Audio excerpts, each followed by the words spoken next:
Hi అండి, నమస్తే. Simply విజయ తెలుగు ఛానల్కి స్వాగతం. ఇవాల్టి వీడియోలో ఎన్నో పోషక విలువలు ఉన్న తెలగపిండితోటి బీరకాయ తెలగపిండి కూర ఎలా తయారు చేసుకోవాలో చూద్దాం. వేడివేడి అన్నంలోకి ఈ తెలగపిండి కూర కలుపుకుని కొద్దిగా నెయ్యి వేసుకుని అల్లం పచ్చడి కానీ మాగాయ పచ్చడి కానీ నంచుకుంటూ ఇలా ముక్కల పులుసులో కూడా నంచుకుని తింటే ఈ కూర భలే రుచిగా ఉంటుందండి. ఇది ఎలా చేయాలో ఇప్పుడు చూద్దాం. ముందుగా బీరకాయ తొక్క తీసేసి ఇలా ముక్కలుగా కట్ చేసుకోవాలి. ఈ ముక్కల్ని ఉడికించుకోవాలి. నేనైతే ఇక్కడ కుక్కర్లో రైస్ పెట్టినప్పుడే పైన ఈ ముక్కలు కూడా ఒక ప్లేట్లో పెట్టేసి ఉడికించుకుంటాను. విడిగా కూడా ఉడికించుకోవచ్చు. కొద్దిగా సాల్ట్, పసుపు వేసేసి కుక్కర్లో 3 విజిల్స్ వచ్చే వరకు ఉడికించుకోవాలి. ఇంకా ఈ కూర తయారీకి కావలసిన మిగిలిన ఐటమ్స్ చూద్దాము. ఇక్కడ 1/2 కేజీ బీరకాయ ముక్కలకి ఇలా 1 కప్పుడు తెలగపిండి తీసుకున్నాను. ఈ తెలగపిండి అన్ని ప్రొవిజన్స్ షాప్లోనూ దొరుకుతుందండి, లేదంటే గానుగుల్లో కూడా ఈ తెలగపిండిని అమ్ముతారు. గానుగుల్లో నువ్వుల నుంచి నూనె తయారు చేసినప్పుడు వచ్చే పిప్పి నుంచి ఈ తెలగపిండి పౌడర్ని తయారు చేస్తారు. ఈ తెలగపిండిలో పోషక విలువలు చాలా ఎక్కువగా ఉంటాయి. ఈ తెలగపిండి జాయింట్ నొప్పులను, వాతం నొప్పులను తగ్గిస్తుంది. ఇంకా ఈ తెలగపిండి వ్యాధి నిరోధక శక్తిని కూడా పెంచుతుంది.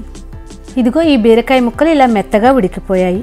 ఈ ముక్కలు ఉడికించినప్పుడు కొద్దిగా నీరు కూడా వస్తుంది కదా, ఆ నీటిని కూడా మనం కూరలో ఉపయోగించేస్తాము. ఇప్పుడు స్టవ్ ఆన్ చేసుకుని బాండీ పెట్టుకుని అది వేడెక్కాక 2 టేబుల్ స్పూన్స్ ఆయిల్ వేసుకోవాలి. ఆ ఆయిల్ కూడా వేడెక్కాక దాంట్లో 2 స్పూన్ల మినపప్పు, 2 స్పూన్ల శనగపప్పు, 1/2 స్పూన్ ఆవాలు, 1 స్పూన్ జీలకర్ర వేసి పోపు వేయించుకోవాలి. ఇప్పుడు దీంట్లో ఒక 10-12 వరకు వెల్లుల్లిపాయలు వేసి వేయించుకోవాలి. ఈ కూరలో వెల్లుల్లిపాయలు తప్పనిసరిగా వేసుకోవాలి. అప్పుడే కూర మరింత రుచిగా ఉంటుంది. ఇంకా ఇప్పుడు 4-5 పచ్చిమిర్చి చీలికల్లా కట్ చేసి వేసుకోవాలి.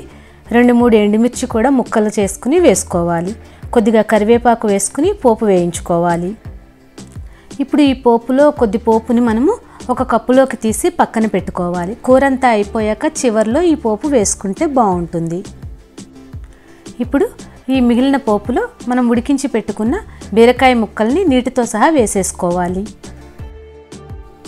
ఇప్పుడు దీంట్లో తెలగపిండి, రుచికి సరిపడా సాల్ట్, కొద్దిగా కారము వేసుకుని కూరని బాగా కలిపేసి కొంచెం సేపు మగ్గనివ్వాలి.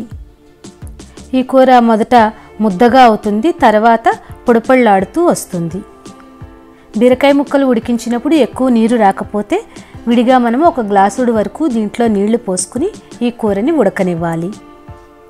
ఈ కూరలో తడి అంతా పోయి పొడిపొళ్ళాడుతూ రావడానికి కొద్దిగా టైం పడుతుంది.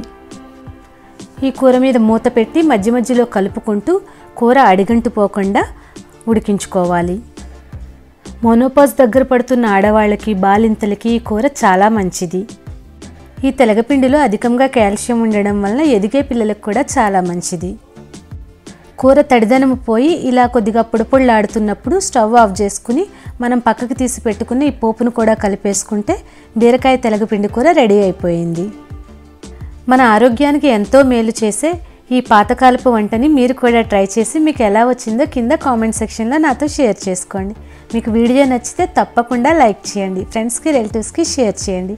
ఇలాంటి మరిన్ని హెల్దీ రెసిపీస్ కోసం సింప్లీ విజయ తెలుగు ఛానల్ని సబ్స్క్రైబ్ చేసుకోండి. Thank you for watching.